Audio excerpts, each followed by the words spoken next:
ආයිබෝවන් යථාර්ථවාදීව ලෝකයේ දෙස බලන්නට සත්‍ය සිදුවීම් සම්පීඩනයක පුවත් දිගහැරුම ශ්‍රද්ධා රූපවාහිනියේ සවස 6:30 ප්‍රධාන ප්‍රවෘත්ති විකාශය සමගින් මම චාමිකා ගණේගොඩ ප්‍රථමයෙන් අවධානය දවසේ තතුරගත් ප්‍රධාන ප්‍රවෘත්ති සිරස්තල වෙත.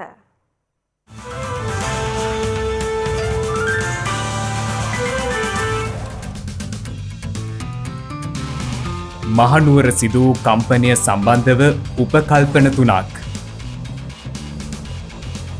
මෙරට තරුණයන් අතර ඉහළ යන ඒඩ්ස්. හක්කපටස් නිසා ජීවිත අහිමිවන වනාලීන්ගේ කතාව. ශ්‍රද්ධා පිවිතුරු පැන් පූජා පුණ්‍ය ව්‍යාපෘතිය කහටගස් දිගිලියට.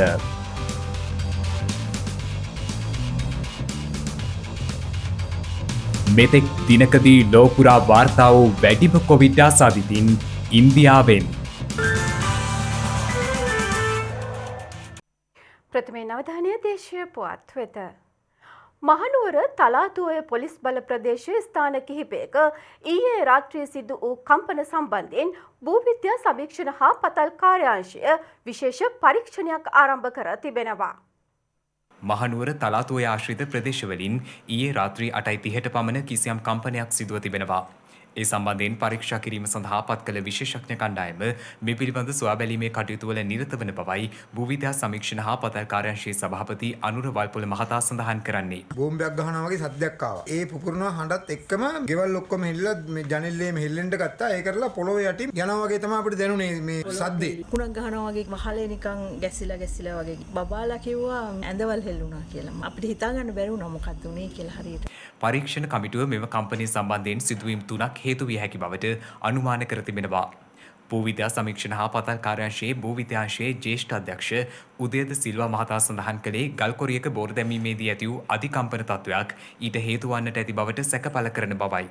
එසේ නොමැතිනම් හුණුගල් ස්තර කඩා වැටීමක්ද ඒ සඳහා හේතු විය හැකි බවද ඒ මහතා පෙන්වා දී තිබෙනවා. අදාළ කම්පනී සිදුවීමට බලපෑ හැකි තුන්වන කරුණ ලෙස කමිටුව සැක පළ කරන්නේ වික්ටෝරියා ඇතුළු ආසන්න ජලාශවල සිදු වූ අධි ජල තෙරපුමක් බවයි. භූවිද්‍යා සමීක්ෂණ පතල් කාර්යාංශයට අදාළව පැය 24 පුරාම ක්‍රියාත්මක වන මධ්‍යස්ථාන 4ක් තියෙනවා. මේ මධ්‍යස්ථානවල තියෙන දත්තා අපි පැය 24ම ප්‍රධාන කාර්යාලයේ අපේ තියෙන විශේෂ සුනාමි මධ්‍යස්ථානයේදී ඒක නිරීක්ෂණය කරමින් මේ සම්බන්ධ වාර්තා ලබා ගැනීම දිගින් දිගටම සිදු කරගෙන යනවා. ඒ අතරතුරේදී ඊයේ රාත්‍රී 8:30යි 8:31යි අතරදී අපට වාර්තා වුණා පුංචි කම්පන තත්ත්වයක්. ඒක භූකම්පන තත්ත්වයක් නෙමෙයි. එතකොට ලංකාවේ තියෙන මධ්‍යස්ථාන 4කින් මේක වාර්තා වුණේ පල්ලේ කැලේ තියෙන අපේ මධ්‍යස්ථානයේ විතරයි. අනිකුත් කිසිදු මධ්‍යස්ථානයක මේ සම්බන්ධව වාර්තා වීමක් වෙලා නැහැ. නමුත් මේක භූකම්පන තත්ත්වයක් නොවුනත් කාර්යාංශ හැටියට අපි තීරණය කරා මේ සම්බන්ධයෙන් ඇති වෙලා තියෙන තත්ත්වය නිරීක්ෂණය කරන්න අපේ විශේෂ කණ්ඩායමක් අද උදේ මේ වෙනකොටත් මේ අදාළ ස්ථානවලට ගිහිල්ලා තියෙනවා. අපි පරීක්ෂා කරලා බලනවා මොකද්ද මේ ඇති වෙලා තියෙන තත්ත්වය කියලා. නුවර ටවුන් එකේ ඉඳලා කිලෝමීටර් 12ක් විතර ඈත තියෙන අවට ප්‍රදේශවල ප්‍රදේශ ස්ථාන කීපයක තමයි මේක වෙලා තියෙන්නේ. එතනින් එහා ස්ථානවල මෙහෙම තත්ත්වයක් වාර්තා වෙලා නැහැ. කොහොම වුණත් කිලෝමීටර් 12ක් විතරක් තියෙන නුවරගම කියන ඒරියා ඒ ප්‍රදේශ තුල තමයි ඒ අපට ජනතාවට තමයි මේක දැනලා තියෙන්නේ. තවත් ස්ථාන කීපයක වෙලා තියෙනවා. ඒ සියලුම ස්ථාන අපි නිරීක්ෂණය කරන්න තමයි තීරණය කරලා තියෙන්නේ කාර්යාංශය හැටියට.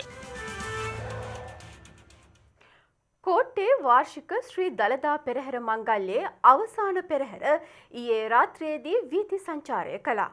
ජනාධිපති ගෝඨාභය රාජපක්ෂ මහතාගේ ප්‍රධානත්වයෙන් එම පෙරහැර මංගල්‍ය පැවැත්වුණා. ඓතිහාසික ශ්‍රී ජයවර්ධනපුර කෝට්ටේ රජමහා විහාරස්ථානයේ වාර්ෂික ශ්‍රී දළදා මහා පෙරහැර මංගල්‍යයේ අවසාන පෙරහැර ඊයේ රාත්‍රියේදී වීථි සංචාරය කළා.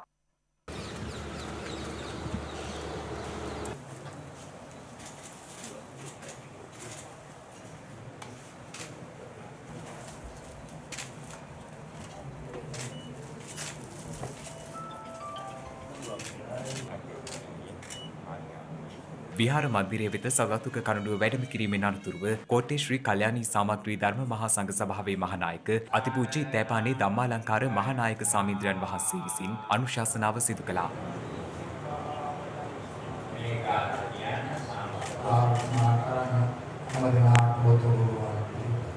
අනතුරුව ජනාධිපති ගෝඨාභය රාජපක්ෂ මහතා අතින් මංගල හස්තිරාජා මත සෞදාතුක කණඩුව තැන්පත් කිරීම සිදු වූ අතර ඉන් අනතුරුවයි පෙරහැර වීදි සංචාරය කිරීම සිදු වුණේ.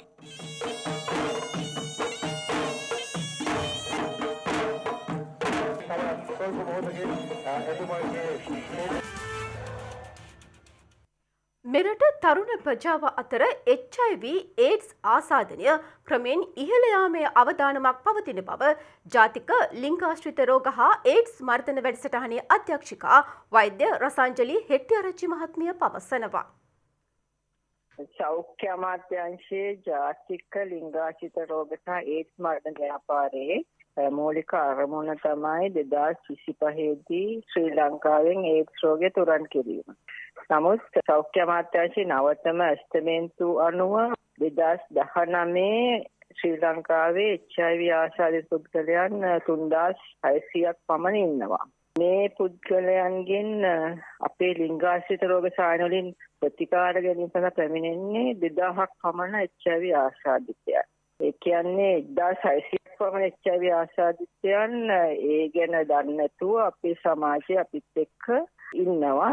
ඒගොල්ලන්ගෙන් HIV වෛරසය අනිත් යන්න පුළුවන්. ඒගොල්ලොත් එක්ක අනාරක්ෂිත ලිංගික හැසිරීමක් ඇති වුණා. ඉතින් මේ දත්ත අනුව ඇත්තටම HIV ආසාදිතයන් පොසිටිව් අය වාර්තා වෙන්නේ 2019 18 17 16 වගේ වත්වල අවුරුදු 19 25 අතරගේ වැඩියෙන් වාර්තා වෙන විශේෂයි වෛරසයේ පමණින් රෝග තත්ත්වයක් පෙන්වන්න කරන්නේ අවුරුදු 5ක් 10ක් යනවා ඒ රෝග තත්ත්වය පෙන්වන්න.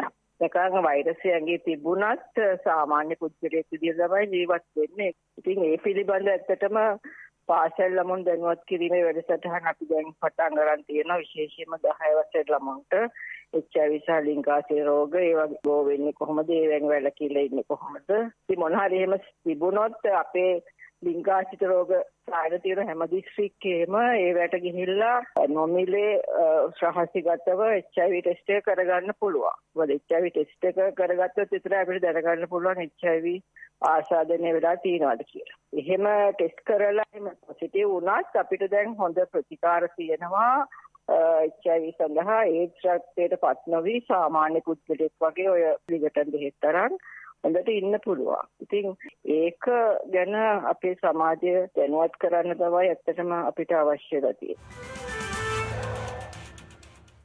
මේ වන විට මෙරටින් වාර්තා වන සමස්ත COVID-19 ආසාදිතින් සංඛ්‍යාව 2998ක් දක්වා ඉහළ ගොස් තිබෙනවා. ඔවුන් මාලදිවයිනේ සිට පැමිණ නිරෝධායනයට ලක්වෙමින් සිටි පුද්ගලයන් බවයි වාර්තා වන්නේ. මේ අතර ඊයේ දිනයේදීද නව ආසාදිතයින් 6 දෙනෙකු හඳුනාගෙන තිබුණා. ඊයේ හඳුනාගත් ආසාදිතින් අතරින් සිව් දෙනෙකු එක්සත් අරාබි එමිරාජ්‍යයේ සිට මෙරටට පැමිණි පුද්ගලින් වන අතර අනෙක් දෙදෙනා ලෙබනනයේ සහ බ්‍රිතාන්‍යයේ සිට මෙරටට පැමිණි අය වනවා.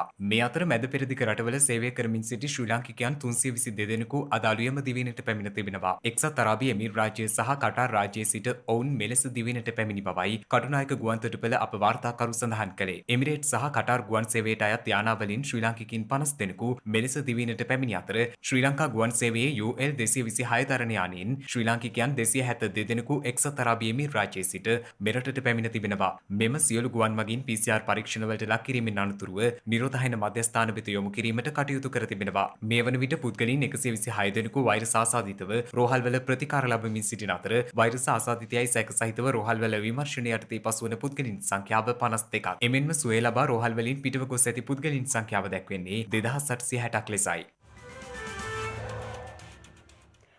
මෙරට සංචාරක කර්මාන්තය නංවාලීම සඳහා ඉදිරි මාස 4ක කාලයට රජය රුපියල් මිලියන 167ක ප්‍රතිපාදන වෙන් කර ඇති බවත් මේ සඳහා කෙටිකාලීන ක්‍රියාකාරී සැලැස්මක් දැනටමත් සකස් කර ඇති බවත් අමාත්‍ය ප්‍රසන්න රණතුංග මහතා සඳහන් කරනවා. මේ අර්ථයේ සංචාරක ආකර්ශනීය ස්ථාන සංවර්ධනයට මිලියන 18.96ක් වෙන් කර තිබෙනවා. කුරුණෑගල මාතලේ මන්නාරම මහනුවර අම්පාර බදුල්ල සහ කෑගල්ල යන දිස්ත්‍රික්ක තුළ හඳුනාගත් ආකර්ශනීය ස්ථාන 12ක් ඒ යටතේ සංවර්ධනය කරන බවයි අමාත්‍ය ප්‍රසන්න රණතුංග මහතා පවසන්නේ. ඉදිරි මාස 4 සඳහා රජය මේ සඳහා වෙන් කර ඇති මුදල රුපියල් මිලියන 2.88ක් වන අතර මේ යටතේ මෙදේරි පිටිය හීල් ඔය ආදී ගම්මානවල සංවර්ධන ව්‍යාපෘති මෙවන විටත් ක්‍රියාත්මක වෙනවා. මෙම ගම්මාන විදේශ සංචාරකයන් අතර ප්‍රචලිත කිරීම සඳහා වෙන්වෙන් වශයෙන් එම ගම්මානවලට වෙබ් අඩවි නිර්මාණය කිරීමටද පියවර ගනිමින් සිටින බවයි වාර්තා වන්නේ. එමෙන්ම ඉදිරි මාස 4 තුළ මීගමුව මහනුවර හා කළුතර දුම්රිය ස්ථාන නවීකරණය කිරීමටද පියවරගෙන තිබෙනවා. දිවයිනේ දුම්රිය ස්ථාන සංචාරක ආකර්ෂණය සඳහා දියුණු කිරීමේ ව්‍යාපෘතිය යටතේ එය සිදු කරන අතර එවෙනුවෙන් වෙන් කර ඇති මුදල රුපියල් මිලියන 14.5ක්. මීට අමතරව ඉදිරි කාර්තුවේදී සංචාරක ක්ෂේත්‍රය සඳහා උනන්දුවක් දක්වන තරුණ තරුණියන් පුහුණු කිරීමට රුපියල් මිලියන 29ක් වෙන් කර තිබෙනවා. කොවිඩ් වසංගත තත්ත්වය හමුවුවද මෙම වසර සඳහා සංචාරක අමාත්‍යාංශය මගින් අභ්‍යාසලාභීන් 1050ක් පුහුණු කර ඇති බවද අමාත්‍ය ප්‍රසන්න රණතුංග මහතා වැඩිදුරටත් පවසනවා. පසුගියදා දිවයින පුරා සිදු වූ හදිසි විදුලිය බිඳ වැටීමත් සමග මෙරට තුළ විදුලි සැපයුම ඉදිරියට ක්‍රියාත්මක විය යුතු ආකාරය සම්බන්ධයෙන් විදුලි බල අමාත්‍ය ඩලස් අලහප්පෙරුව මහතා අදහස් පළ කළා. අමාත්‍යවරයා මේ බව සඳහන් කළේ හක්මන පැවති වැඩසටහනකට එක්වෙමින්. දැන් ඊයේ පෙරේද විදුලි පද්ධතියේ දෝෂයක් ඇති වුණා. වරද්ද විදුලි අධිකාරිවරයාගේ විතරක් නෙමෙයි. විදුලි බිඳ වැටීම් වලදී මේ ගැන කමිටුපත් කළා. කියලා තිබුණත් ඒක ක්‍රියාත්මක වෙලා තිබුණේ නැහැ. මම මොකද කරේ? කමිටුවක්පත් කළා.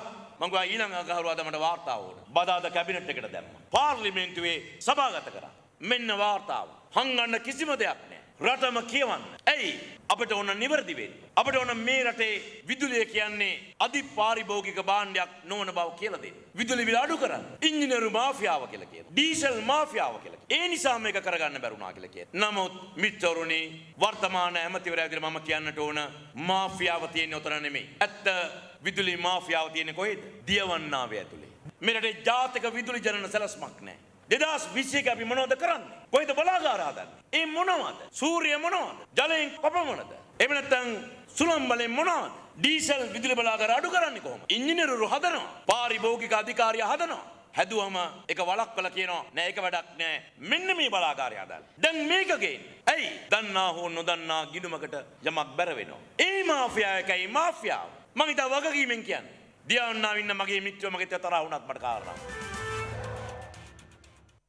රියදුරු හිඟය හේතුවෙන් ශ්‍රී ලංකා ගමනාගමන මණ්ඩලයේ බස් රථ 800ක් පමණ දිනකට ධාවනය නොවන බව ප්‍රවාහන අමාත්‍ය ගාමිණී ලොකුගේ මහතා පවසනවා. ඒ අනුව ප්‍රවාහන අමාත්‍යවරයා සඳහන් කරන්නේ මතු ඇති එම රියදුරු හිඟය දුරු කිරීම සඳහා මෙවන විටත් ක්‍රියාමාර්ග ගනිමින් සිටින බවයි. ඒ අනුව බස් රථ රියදුරන් 300ක් පමණ පුහුණු කිරීමේ කටයුතු සඳහා යොමු කර ඇති බවත් ඔවුන් හැකි ඉක්මනින් සේවයට බඳවා ගැනීමට කටයුතු කරන බවත් අමාත්‍යවරයා වැඩිදුරටත් පවසනවා. මේ අතර පෞද්ගලික බස් රථ සේවකීන්ගේද බරපතල හිඟයක් පවතින බව ලංකා පෞද්ගලික බස් රථ හිමියන්ගේ සංගමේ සභාපති ගැමුණු විජේරත්න මහතා පවසනවා. කොරෝනා වසංගතයත් සමග ගම්බිම් බලා ගිය බස් රථ සේවකයන් යලි සේවයට වාර්තා නොකිරීම සහ බස් රථ වල ආදායම අඩුවීම හේතුවෙන් බස් රථ සේවකයන් එලෙසින් සේවයට වාර්තා නොකිරීම මෙම තත්ත්වයට හේතු වී ඇති බවයි ඒ මහතා පවසන්නේ. කෙසේ වෙතත් ජාතික ගමනාගමන කොමිෂන් සභාවේ හෝ ප්‍රවාහන අධිකාරියේ පුහුණුවකින් පසු බස් රථ සේවකීන් බඳවා ගන්නා බැවින් හදිසියේ බස් රථ සේවකීන් සේවයට බඳවා ගැනීම ගැටලුවක් වී ඇති බවද විජේරත්න මහතා වැඩිදුරටත් පවසනවා. යහපත් සමාජ ප්‍රවාහයක් නිර්මාණය වීමට නම් අනිකාගේ අවසිතාවයන් මැනවින් හඳුනාගෙන එම අවසිතාවයන්ට නිසි ක්‍රමවේද සැකසිය යුතුයි. එලෙසින් සමාජය තුළ ගොඩනැගුණු ප්‍රබල අවසිතාවයක් ලෙස පිරිසිදු ජලය නොමැතිකමින් පීඩා විඳින ජනතාවගේ නේක ගැටලු අපගේ අවධානයට යොමු වුණා. ඒ හේතුවෙන් වකුගඩු රෝගයෙන් පීඩා විඳින තවත් ගම්මාන කිහිපයකම ජනතාව වෙනුවෙන් ශ්‍රද්ධා පිවිතුරු පැන් පූජා පුණ්‍ය ව්‍යාපෘතිය ඊයේ සහ අද දිනයේදීද සාර්ථකව ක්‍රියාත්මක වුණා. දිවයින පුරා විසිරී පැතිරී ඇති ප්‍රබල ගැටලුවක් ලෙසින් වකුගඩු රෝගය හඳුනාගත හැකියි. එම වකුගඩු රෝගයට ප්‍රබල හේතු සාධකයක් වන්නේ පිරිසිදු ජලය නොමැතිවීමයි. මෙලෙසින් පිරිසිදු ජලමිදක් නොමැතිව පීඩා විඳින ගම්මාන රැසක ජනතාවට ශ්‍රද්ධා සමාජ සත්කාරංශයේ තවත් පුණ්‍ය ව්‍යාපෘතියක් වන පිවිතුරු පැන් පූජා පුණ්‍ය ව්‍යාපෘතිය වසර ගණනාවක් තිස්සේ සරණක් වූ බව අමුතුවෙන් සඳහන් කළ යුතු නොවේ. එම පුණ්‍ය ව්‍යාපෘතියට සමගාමීව ඊයේ සහ අද යන දෙදින නව ජල පිරිපහදු මධ්‍යස්ථාන ජන සතු කෙරුණේ ගම්මාන රැසක ජනතාවගේ ජල ගැටලුවට පිළිතුරක් සපයමින්. ඒ අනුව ඊයේ දිනේදී කාටගස්තිගිලිය ශ්‍රී විවේකාරාම විහාරස්ථානයේදී නව ජල පිරිපහදු මධ්‍යස්ථානයක් ජන සතු කිරීමේ කටයුත්ත සිදු කෙරුණා. මෙම අවස්ථාව පැවැත්වුණේ කාටගස්තිගිලිය ශ්‍රී විවේකාරාම විහාරාධිපති අතිගෞරවාර්ථ මාත්ගමුවේ ජිනානන්ද සාමීන්ද්‍රයන් වහන්සේ ශ්‍රද්ධා මාධ්‍යාලයේ කරු අනුශාසක පූජ්‍යපාද අලුදෙණියේ සුබෝධි සාමීන්ද්‍රයන් වහන්සේ ඇතුළු මහා සංඝරත්නයේ ගෞරවනීය වැඩමවීමෙන් මෙහිදී පළමු පැන් පාත්‍රය භාග්‍යවතුන් වහන්සේ උදෙසා මහත් භක්තියෙන් යුක්තව පිළිකැන්වීම සිදු කෙරුණා. ඉන් අනතුරුව වැඩමව වදාළ ගෞරවනීය මහා සංඝරත්නය උදෙසාද පිවිතුරු පැන් පූජා කිරීම සිදු කෙරුණා. එහිදී ශ්‍රද්ධා මාධ්‍යාලය අනුශාසක පූජපාද අලුදිනියේ සුබෝධි ස්වාමීන්ද්‍රයන් වහන්සේ විසින් උතුම් සම්බුදු ගුණ සිහි කරමින් මහාර්ග සත්‍යක්‍රියාවත් සිදු කළා. මේ ප්‍රදේශයේ අවිධිමත් විදිහට භාවිතා කරන ඒ විෂ රසායනික ද්‍රව්‍ය ගොවිතැන සඳහා යොදා ගැනීම නිසා මේ වන විට භූගත ජලය මුළුමනින්ම පාහේ අපිරිසිදු වී අවසන්. මේ ප්‍රදේශයේ බොහෝ තැන්වල බොහෝ ගම්වල අපි එක් පුද්ගලයෙක් ගත්තොත් ඒ පුද්ගලයාගේ ඥාති හිත මිත්‍රාදීන්ගෙන් කිහිප දෙනෙක්ම වකුගඩු රෝගය නිසා මිය පරලොව ගිහිල්ලා. ඒ වගේ ඊ타මත්ම ඛේදනීය තත්වයක් තමයි මේ ප්‍රදේශයේ පුරාවටම පසුගිය කාලය පුරා ව්‍යාප්ත වෙලා තිබුණේ. හරිම කනගාටුදායක විදිහට මේ නියම් ගම් පුරා මේ වකුගඩු රෝගය වේගයෙන් ව්‍යාප්ත වෙලා යද්දී පිවිතුරු පැන් පූජා පුණ්‍ය ව්‍යාපෘතිය නිසා අපට මේ වෙද්දී ජීවිත දහස් ගණනක් බේරගන්න හැකියාව ලැබිලා තියෙනවා. මේ වන විට මේ පුණ්‍ය ව්‍යාපෘතියේ ප්‍රතිලාභය ලබන්නන් 86,000කට අධිකයි.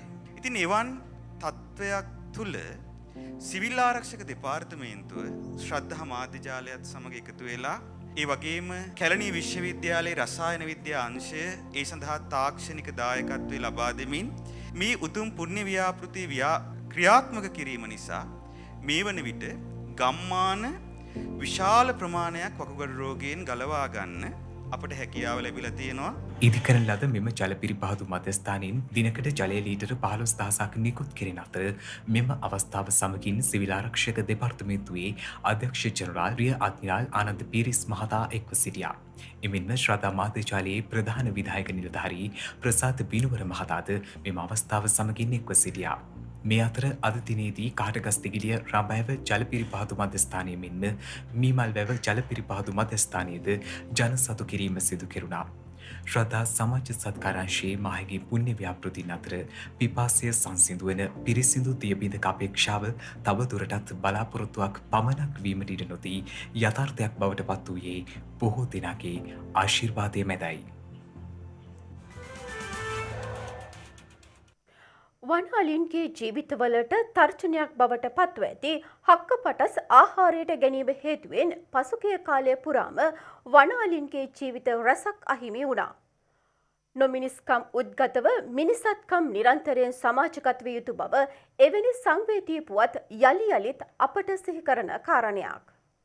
අලි මිනිස් ගැටුම් හේතුවෙන් ජීවිත රැසක් දිනෙන් දින අහිමි වෙද්දී ඒ හා සම්බන්ධව මිනිස් ජීවිත මෙන්ම අහිංසක අලි ඇතුන්ගේ ජීවිතද එලෙසින් ලෝකයට අහිමි වනවා. වනාලි තර්ජන හමුවේ වනාලින්ගේ ජීවිතවලට විශාල තර්ජනයක් බවට හක්කපටස් පත්ව තිබෙනවා. පුපුරණ ද්‍රව්‍ය යොදා ගනිමින් ග්‍රාමීය වශයෙන් නීති විරෝධීව නිෂ්පාදනය කරනු ලබන මෙම හක්කපටස් නැමැති පුපුරණ ද්‍රව්‍ය අලි ඇතුන් සේම විවිධ වනසතුන් දඩයම් කිරීම සඳහාත් යොදා ගනු ලබනවා.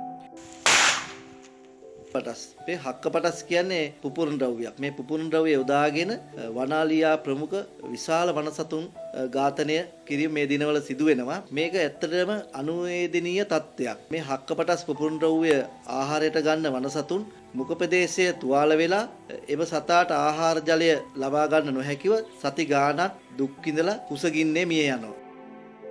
වනාලි සේම ගවයින් ඌරන් බල්ලන් හා කිඹුලන් වැනි සතුන්ද එම හක්කපටස් වලට ගොදුරු වන්නේ ජීවිත රැසක් අවදානමකට ලක් කරමින්.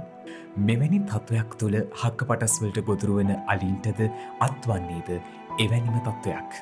මේ තත්ත්වය නිසාම හක්කපටස් නිෂ්පාදනය කරන්නන් හා ඒවා වන සතුන්ට යොදන දඩයක්කරුවන් මෙන්ම ගොවීන්ද සොයා අත්අඩංගුවට ගැනීමට වනජීවී නිලධාරීන් වගාබිම් හා රක්ෂිත ආශ්‍රිතව විශේෂ මෙහෙයුම්ද දිනෙන් දින සිදු කරනු දක්නට ලැබෙයි. ඇත්තටම මේ සම්බන්ධව වනජීවි සංරක්ෂණ දෙපාර්තමේන්තුව විදියට විශාල පැටලීම් සංඛ්‍යාවක් අපි සිදු කළා. මේක අවම කරන්න දැන් පියවර ගනිමින් සිටිනවා. මේ හක්කපටස් භාවිතා කරන පුද්ගලයන්ට විරුද්ධව වනසත්තු උසරත ආඥා පනත හා පුපුරණ ද්‍රව්‍ය ආඥා පනත යටතේ නඩු පැවරිය හැකි. විශේෂයෙන් මේ දිනවල රජ රට ඇතුළු බොහෝ ප්‍රදේශවල වැඩි වශයෙන් වනාලීන් හක්කපටස්වලට ගොදුරු වීමේ ප්‍රවණතාවයක්ද පවතිනවා. එහි ආසන්නතම සිදුවීමක් ඉකුද්දා ගල්කිරියාගම වන සත්ව අඩවියට අයත් පලාකල ප්‍රදේශයෙන්ද වාර්තා වුණා. මෙලෙස හක්කපටස් ආහාරයට ගැනීමෙන් පසු වනාලි මිය යනු ලබන්නේ දින සති ගණන් ආහාර හා ජලය ගැනීමට නොහැකිව කුසකින්නේම ඉතා සංවේදීමෙන්ම සෝචනීය ආකාරයටයි. අලි ගම්වැදීම නතර කරන්න පාලකයන්ට පුළුවන් හොඳ උපායශීලීභාවයන් අනුගමනය කරන්න. මිනිස්සු අලියව ගම්වදින එක සහ තමන්ගේ වගාබිමට එන එක නතර කරන්න දැන් අද හක්කපටස් ලබා දීම සිද්ධ කරනවා. ඇත්තටම හක්කපටස් දීලා අලියෙක් හෝ ඇතෙක් මැරුණොත් 15000ක වගේ මුදලක් තමයි පුජ්‍යලයාගෙන් ලබා ගන්න. ඊට වඩා නීතිය තද වෙන්න ඕන. මේක තේරෙන්නේ නැති මිනිස්සු ඉන්න එකයි අපිට පුදුමේ. මිනිස්සු කියන්නේ මනසින් බොහොම උසස් සත්‍යෝනේ. එච්චරම් උසස් නැති මේ තිරිසන්නුන්ට මේ වාගේ වද දෙන්න, මේ වාගේ අපරාධ කරන්න තරම් හිතක් එනවා නම් ඒ මනුස්සයා මිනිස්සෙක් නේ, මනසින් උසස් සත්වයක් නෙමේ. මිනිහා තමයි තිරිසනා. කෙසේ වෙතත් හක්කපටස්වලට ගොදුරු වනාලින්ගේ දිවි රැක ගැනීම සඳහා වනජීවී පශු වෛද්‍යවරුන් ඇතුළු කණ්ඩායම්ද අපමණ වෙහෙසක් හා කැපවීමක් දරන බවද කිව යුතුමය. මේ තත්ත්වයන් කෙසේවත් බොහෝ අවස්ථාවලදී හක්කපටස් සඳහා ගොදුරු වනාලින්ගේ දිවි බේරා ගැනීම අසීරු කටයුත්තක් බවට පත්ව තිබෙනවා. හක්කපටස් ආහාරයටගත් අලියෙකුගේ තත්ත්වය ආසාදනය වන තෙක්ම බාහිරයට නොපෙනීම ඊට හේතුව වී ඇති බවයි පශු වෛද්‍යවරුන් පෙන්වා දෙන්නේ. එමෙන්ම හක්කපටස්වලට ගොදුරු කුඩා වයසේ අලි පැටවුන්ට බොහෝ විට ශල්‍යකර්ම සිදු කිරීමට යම් හැකියාවක් ඇතත් වැඩුණු අලි ඇතුන්ට එවැනි ශල්‍යකර්ම කිරීමේ හැකියාව හා පහසුකම් අඩු බවත් පශු වෛද්‍යවරුන් පවසනවා. වනාලින්ගේ වාසභූමි එලි පෙහෙළි කිරීමත් අලිමංකඩවල් ඇහැරීම වැනි කරුණු සම්බන්ධයෙන් අවධානය යොමු නොකොට සිදු කෙරෙන අනවසර ඉඩම් හෙළි පෙහෙළි කිරීම හා සංවර්ධන කටයුතු හේතුවෙනුත් වනාලීන්ට සිය වාසභූමිය අහිමිවීමත් චර්යා රටාවට බලපෑම් එල්ලවීමත් වන අලීන් ගම්වැදීමට හේතු වී ඇති බවත් ගම්වදින වනාලීන් නිරන්තරයෙන් මෙලෙස හක්කපටස් වැනි මාරකයන්ට ගොදුරු වීමට සිදුවන බවත් දක්නට ලැබෙනවා. රජයක් වශයෙන් අපි වෙනම මේ සත්තුන්ට කරදරයක් නැතුව වනේ ඉන්න විදිහට අපි සලසලා දෙන්න ඕනේ. මොකද තුන්ට අයිති භූමිය අපි අල්ලගත්තට පස්සේ ඊට පස්සේ සත්තු එනවා ගමට. ගමට ආවට පස්සේ මේ අලි මිනිස් ගැටුම ඇතිලා තියෙන්නේ එහෙමයි. රජයක් වශයෙන් මීට වැඩිය විසඳුම් ගන්න ඕනේ. මොකද මේ අය එක්තරා කොටසක එක්තරා භූමි ප්‍රමාණයකට සීමා කළා මේ අයට ආහාර ලැබෙන විදිහට වැඩපිළිවෙලක් සකස් කරන්න අපේ රටේ නායකයෝ තාමත් සමත් නැහැ කියන එකයි මට කියන්න තියෙන්නේ. හක්කපටස් සම්බන්ධයෙන් නීතිය ක්‍රියාත්මක කිරීමේදී දැනට පවතින නීතිරීති සංශෝධනය කළ යුතු බවත් ඒ සම්බන්ධ වැරදිකරුවන්ට නියම කෙරෙන දඩමුදල් වැඩි කළ යුතු බවත් ඇතැම් පිරිස්වල මතය වී තිබෙද්දී තවත් අය චෝදනා කරනු ලබන්නේ පවතින අලි මිනිස් ගැටුමට පිළියම් යෙදීමට තවමත් නොහැකි වී ඇති බවයි.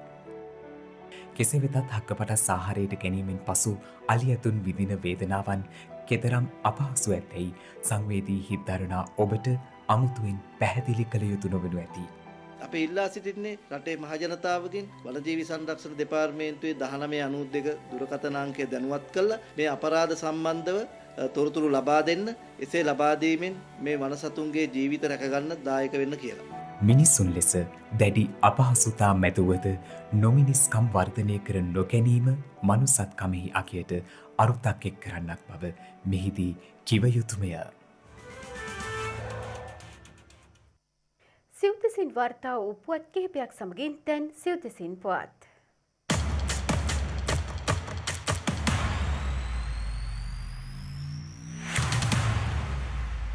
ආන විලුන්දාව රැම්සා තෙත්බීම් කොටසක් ඩෝස කිරීමේ සිද්ධිය විමර්ශනයට අමාත්‍ය සීබී රත්නායක මහතා විසින් සිව්පුද්ගල කමිටුවක් පත් කර තිබෙනවා. එම සිව්පුද්ගල කමිටුවට අමාත්‍යංශ ලේකම්වරයාට අමතරව පුත්තලම දිස්ත්‍රික් ලේකම්, වනජීවී අධ්‍යක්ෂ ජෙනරාල්වරයා සහ පුත්තලම නියෝජ්‍ය පොලිස්පතිවරයා ඇතුළත්. අදාළ කමිටු වාර්තාව සතියක් ඇතුළත තමාට ලබා දෙන ලෙසටද නිලධාරීන්ට අමාත්‍යවරයා විසින් දැනුම් දී තිබෙනවා. මේ අතර ආන විලුන්දාව රැම්සා තෙත්බීම් අභය භූමියට අයත් කොටසක් විනාශ කිරීමේ සිද්ධිය සම්බන්ධයෙන් අත්අඩංගුවටගත් බැකෝ යන්ත්‍ර ක්‍රියාකරු සහ ව්‍යාපාරිකයා ලබන 4 වනදා දක්වා රක්ෂිත බන්ධනාගාරගත කිරීමටයි පියවරගෙන ඇත්තේ. මහියංගනීය වේවැත්ත මොරකැටිය ගම්මානයේ පුද්ගලයෙකු ලක්ෂ 6ක මුදලකට ගජමුතු විකිණීමට තැත් කිරීමේදී අත්අඩංගුවටගෙන තිබෙනවා. අත්අඩංගුවටගත් පුද්ගලයා එම ගජමුතු සමග මහියංගන මහේස්ත්‍රාත් අධිකරණය හමුවේ ඉදිරිපත් කිරීමට නියමිතයි. වනජීවී සංරක්ෂණ දෙපාර්තමේන්තුවේ මාතෘෝය නිලධාරීන් හා දඹාන මාතෘෝය ගල්කඩ පිවිසුමේ නිලධාරීන් එක්වයි මෙම මෙහෙයුම දියත් කර ඇත්තේ.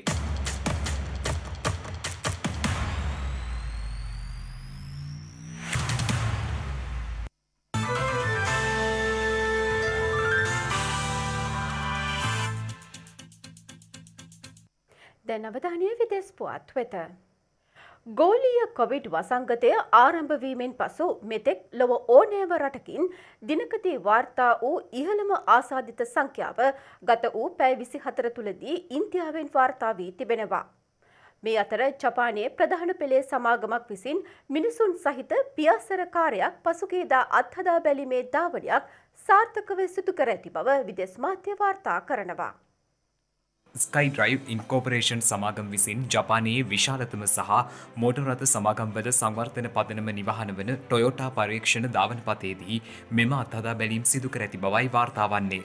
එමෙන්ම එය ජපාන ඉතිහාසයේ පියාසර කාර්යයක් සඳහා වූ පළමු මහජන ප්‍රදර්ශනී බවයි එරට මාධ්‍ය පෙන්වා දී ඇත්තේ. SD3 ලෙස නම් කර ඇති එම පියාසර කාර් රථය රියදුරු හෙවත් නියමුවා සහිතව මිනිත්තු 4ක පමණ කාලයක් ටොයෝටා ධාවනපතේ වටා පියාසර කර තිබෙනවා. විදුලියෙන් ක්‍රියාත්මක වන සිරස් ගුවන්ගත කිරීම සහ ගොඩ බැස්සවීම සිදු කරන ලොව කුඩාම වාහනය මෙය වන අතර එය නවතා ඇති මෝටර රථ දෙකක පමණ ඉඩ ප්‍රමාණයක් ගන්නා බවයි එම සමාගම පෙන්වා දී ඇත්තේ. මේ අතර කාර්යයක් ලෙස හැඳින්වුවද එය ඩ්‍රෝනය අනේක සහ කුඩා හෙලිකොප්ටරයක පෙනුම ගන්නා බවයි එම සමාගම පෙන්වා දී ඇත්තේ. කෙසේ වෙතත් විදෙස් මාධ්‍ය වාර්තා කරන්නේ මෙම වසර අවසානය වන විට පියාසර කාර්ය ටොයෝටා පරීක්ෂණ ධාවනපතෙන් පිටත අත්හදා බැලීමට ඉඩ ඇති බවයි. එමෙන්ම 2023 වසරේදී සමාගම් විසින් පියාසර කාර්ය වඩාත් ආරක්ෂා කිරීම සඳහා තාක්ෂණයෙන් අඛණ්ඩව සංවර්ධනය කරනු ඇති බව අපේක්ෂා කරන බවද විදෙස් මාධ්‍ය වාර්තා කරනවා. මේ අතර එම සමාගමේ ප්‍රධාන විධායක ටොමොහිරෝ ප්‍රකාශ කර ඇත්තේ එයට තවමත් මිලක් නියම කර නොමැති බවයි. මේ අතර අද උදැසනින් අවසන් වූ පැය 24 තුළ ඉන්දියාවෙන් කොරෝනා වෛරස් නව ආසාදිතින් 78761ක් වාර්තා වී තිබෙනවා. එය ගෝලීය වසංගතය ආරම්භ වූ පසු මෙතෙක් ඕනෑම රටකින් දිනකදී වාර්තා වූ ඉහළම ආසාදිත සංඛ්‍යාව බවයි විදෙස් මාධ්‍ය වාර්තා කරන්නේ. මීට පෙර දිනකදී වාර්තා වූ ඉහළම ආසාදිත සංඛ්‍යාව පසුගිය ජූලි 16 වෙනිදා ඇමරිකා එක්සත් ජනපදයෙනුයි වාර්තා වී තිබුණේ. ලොව ජනගහනයෙන් දෙවනි රටවන ඉන්දියාව මේ වන විට කොරෝනා වෛරස් ආසාදිත සංඛ්‍යාව අතරින් දෙවනි වන්නේ ඇමරිකා එක්සත් ජනපදයට සහ බ්‍රසීලයට පමණයි. එහෙත් ඉන්දියාවේ දෛනික ආසාදිත සංඛ්‍යාව පසුගිය සති දෙක පුරාම ලොව ඉහළම නව ආසාදිත සංඛ්‍යාව සලකුණු කළා.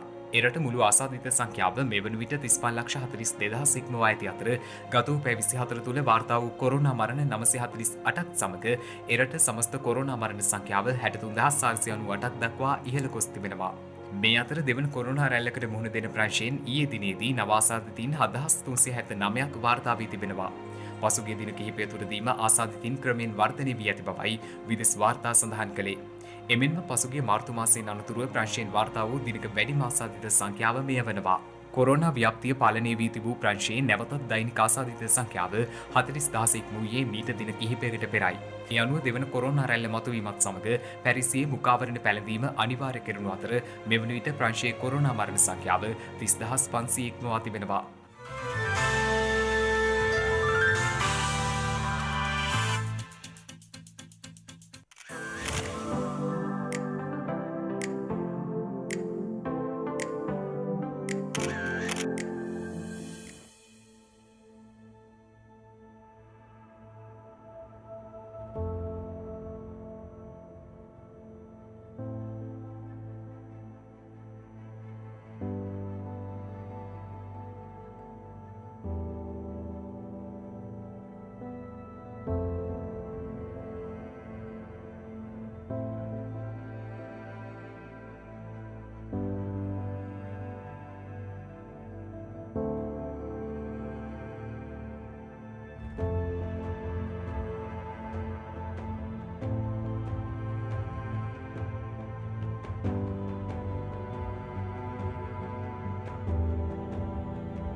දිනක සටහන් නිමාවන්නට මත්තෙන් හෙට දවසේ වැදගත්කම ගැනයි මේ අවධානය.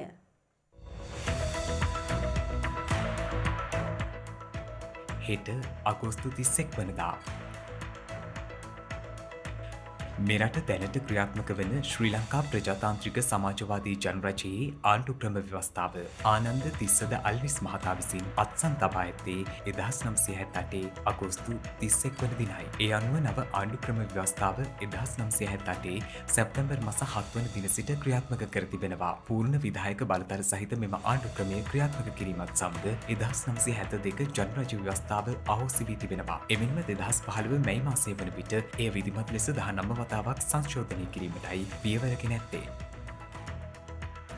ඩයනා වේල්ස් කුමරිය පැරිසියේ මාර්ගුමගක් තුළ සිදු වූ රියානතුරකින් රෝහල් ගතව මිය ගොස් ඇත්තේ 1997 අගෝස්තු 31 වන දිනයි. ඩයනා කුමරිය මිය යන විට ඇගේ වයස අවුරුදු 36ක් වන අතර ඇගේ මරණය එක්සත් රාජධානියේ සහ ලොව පුරා පෙර නොවූ විරු ලෙස මහජන ශෝකය ප්‍රකාශ කිරීමකටද ලක්ව තිබෙනවා. එමෙන්ම ඇගේ අවමංගල්‍ය උත්සවය ලොව පුරා බිලියන 2.5ක ජනතාවක් විසින් නරඹා තිබෙනවා. තෝමස් එඩිසන් විසින් සම්පූර්ණ චාලක කැමරාවට පේටන් බලපත්‍රය ලබාගෙන ඇත්තේ 1897 අගෝස්තු 31 වන දිනයි. එය බොහෝ විට පළමු චිත්‍රපට ප්‍රක්ෂේපණය ලෙස හැඳින්වෙන අතර නැරඹීම සිදු කර ඇත්තේ යන්ත්‍රයේ ඉහළ සිදුර හරහායි.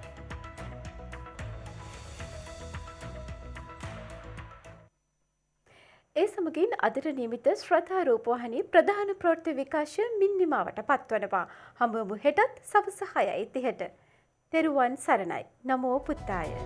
මෙවැනි වැදගත් පුවත් නැරඹීම සඳහා ශ්‍රද්ධා TV News YouTube චැනලය සබස්ක්‍රයිබ් කර සීනුව සලකුණ වන්න.